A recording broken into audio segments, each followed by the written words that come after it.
श्री स्वामी समर्थ. स्वामी भक्त हो, नमस्कार.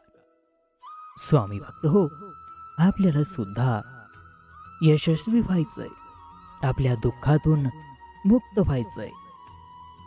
तर आजची ही स्वामी लीला आपली खूप मदत करेल. त्यासाठी व्हिडिओ शेवटपर्यंत पहा. श्री स्वामी समर्थ. आपले स्वामी महाराज करुणेचा सागर आहेत. स्वामींचे आपल्या बाळांवर खूप प्रेम आहे.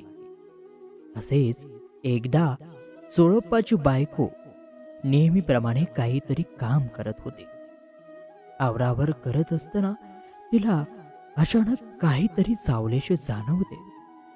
काय चावले हे? बघताच तिला विंचू आपल्याला चावला आहे असं दिसते. अचानक झालेल्या विंचवाचा दंश बघताच ती खूप घाबरून जाते आणि विंचू चावला, विंचू चावला म्हणून मोठ्याने रडायला लागते.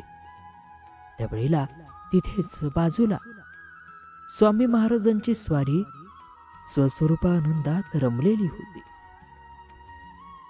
चोळप्पांच्या बायकोचे ओरडणे ऐकताच स्वामींनी तिच्याकडे बघितले आणि बोलले, काय झाले ग? तेव्हा चोळप्पांची बायको बोलले, स्वामी, विषाणू विंचू चावला. असे बोलणे ऐकताच स्वामी मोठ्याने हसायला लागले आणि तिच्याकडे आपल्या पायातील जोडा फेकला आणि बोलले, हा घे आमचा जोडा, यात हात घाल म्हणजे बरे वाटेल. स्वामी भक्त हो, चोळप्पाच्या बायकोने स्वामींचा जोडा हातात घालताच चमत्कार झाला. विंचवाच्या दंशाने होणाऱ्या तीव्र वेदना एकदम शांत झाल्या. हाताला थंडगार वाटू लागले. तिला खूप आनंद झाला. आता माझा हात बरा झाला आहे असे समजून तिने जोड्यातून हात बाहेर काढला. तोच पुन्हा हाताच्या वेदना सुरू झाल्या. आहा, स्वामी भक्त हो, काय समर्थांची लीला आहे. जोड्यात हात घालताच वेदना नाहीशा होतात आणि जोड्यातून हात बाहेर काढताच पुन्हा वेदनांचा ठणका सुरू होतो. ही स्वामींची लीला बघताच चोळप्पांच्या बायकोस खूप आश्चर्य वाटले.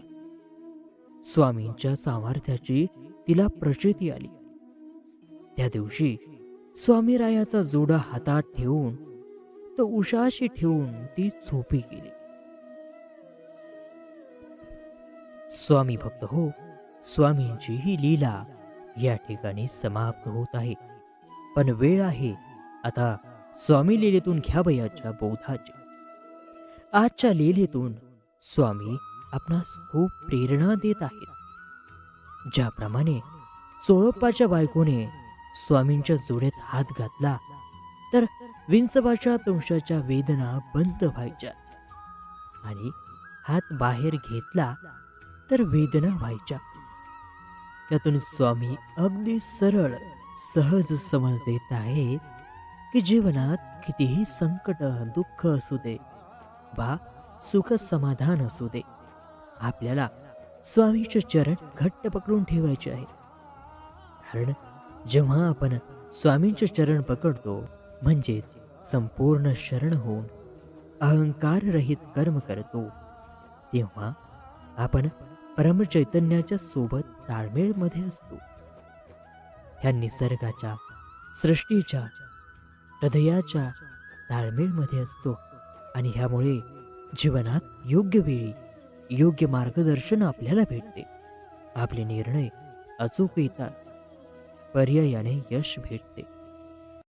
परंतु स्वामी भक्त हो, जेव्हा आपल्याला यश भेटू लागते तेव्हा आपले मन आलेल्या यशाचे श्रेय कळत नकळत स्वतःकडे घेते. म्हणजेच आपल्यात अहंकाराचा संचार होतो आणि ज्याप्रमाणे चोळप्पाच्या बायकोने जोड्यातून हात बाहेर काढले असता पुन्हा तिला वेदना होऊ लागल्या, अगदी तसेच आपण स्वामींचे चरण सोडतो तेव्हा आपण स्वामींपासून दूर जातो, हृदयापासून दूर जातो. पर्यायाने आपले निर्णय चुकतात आणि अपयश येते. थोडक्यात अहंकार निर्मित दुःख येऊ लागते. म्हणूनच